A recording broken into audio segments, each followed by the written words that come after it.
क्या आप जानते हैं कि भारत के उत्तर और दक्षिण को जोड़ने वाली सबसे प्राचीन कड़ी कौन है? वो है महर्षि अगस्त्य। महर्षि अगस्त्य उत्तर भारत की वैदिक परंपरा से जुड़े महान ऋषि थे, लेकिन उनका सबसे बड़ा योगदान दक्षिण भारत में दिखाई देता है।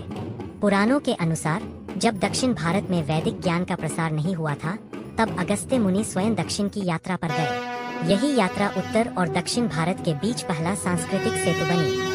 एक प्रसिद्ध कथा है विंध्य पर्वत की। विंध्य पर्वत अहंकार में बढ़ने लगा था। अगस्त्य मुनि ने उसे झुकने को कहा और दक्षिण चले गए। विंध्य आज भी झुका हुआ माना जाता है। इसका प्रतीकात्मक अर्थ है भारत को बांटने वाली बाधा का अंत। महर्षि अगस्त्य को तमिल भाषा का जनक माना जाता है।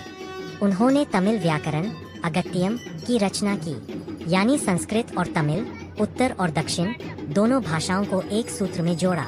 रामायण में भी अगस्त्य का अहम स्थान है। भगवान राम को दक्षिण भारत में धर्म, अस्त्र और मार्गदर्शन अगस्त्य मुनि से ही मिलता है। रामायण स्वयं उत्तर दक्षिण को जोड़ने वाला ग्रंथ है और अगस्त्य उसकी आधारशिला है। आज भी उत्तर भारत के आश्रमों से लेकर दक्षिण भारत के मंदिरों तक महर्षि अगस्त्य की पूजा होती है।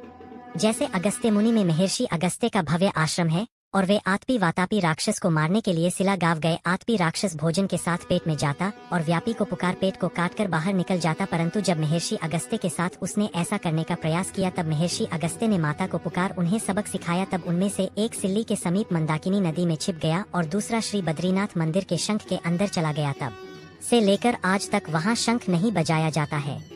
आज के युग में जब लोग उत्तर दक्षिण भाषा रंगरूप जात पात धर्म को लेकर आपस में भेदभाव करते हैं, आपस में लड़ते हैं, वे उस युग में भी हमें सिखाते हैं कि भाषा अलग हो सकती है, भूगोल अलग हो सकता है, लेकिन भारत की आत्मा एक है।